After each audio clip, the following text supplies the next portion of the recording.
Dans une semaine, les ministres de la pêche des pays de l'Union européenne vont se réunir à Bruxelles pour négocier les TAC et quotas de pêche pour l'année 2025. Mais comment sont établies ces quantités de pêche déterminantes pour les armements? Avant de connaître les fameux quotas attribués à chaque pays, la Commission européenne et les ministres fixe d'abord les TAC, totaux admissibles de capture. Cette quantité de capture autorisée au niveau européen est établie par espèce et par zone, ce qui correspond à un stock. Ainsi, une espèce peut avoir plusieurs TAC en fonction de la zone où elle est présente et de l'état de santé de chaque stock. Prenons l'exemple de la sole commune, dont les TAC de 2024 variaient entre les zones de Kattegat, Golfe de Gascogne Nord et Central, ou encore West Irland. Pour fixer une première orientation des TAC, la Commission européenne s'appuie sur les recommandations d'experts comme le CIEM, Conseil international pour l'exploration de la mer. Ces scientifiques ont pour objectif d'évaluer l'état de la ressource à partir des données disponibles. C'est avec toutes ces recommandations que s'ouvrent au mois de décembre les fameuses négociations entre les ministres et le commissaire européen en charge de la pêche pour fixer définitivement les niveaux de TAC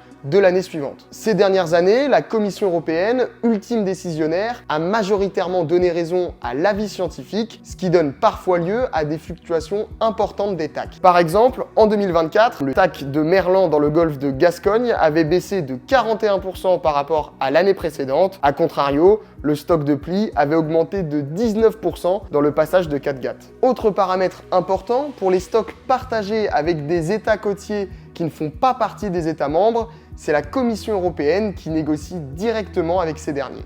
Cela induit des discussions parfois compliquées et la mise en danger de la ressource. Le meilleur exemple se déroule actuellement en Atlantique Nord-Est, où l'absence d'accord entre les États côtiers et la Commission européenne entraîne une surpêche du maquereau et du hareng. Après cette négociation des TAC, chaque pays se voit attribuer des quotas nationaux qui tiennent compte du niveau historique d'exploitation de chacun. Et une fois que la France connaît ses quotas, ces derniers sont divisés en sous-quotas attribués aux différentes organisations de producteurs qui les distribuent à leurs navires adhérents, sans oublier les armements hors organisation. Cette répartition-là se base sur les niveaux de capture historiques des bateaux ou organisations. On parle alors d'antériorité de pêche. Voilà, maintenant vous savez tout sur la fixation des TAC et la répartition des quotas qui aura lieu dans une semaine à Bruxelles. Si vous souhaitez approfondir le sujet, retrouvez sur le site du Marin un entretien de Mélanie Chartier avec Thierry Guigues, directeur adjoint des pêcheurs de Bretagne. Dedans, l'OP dénonce une mécanique de TAC et quotas déconnectée de la réalité.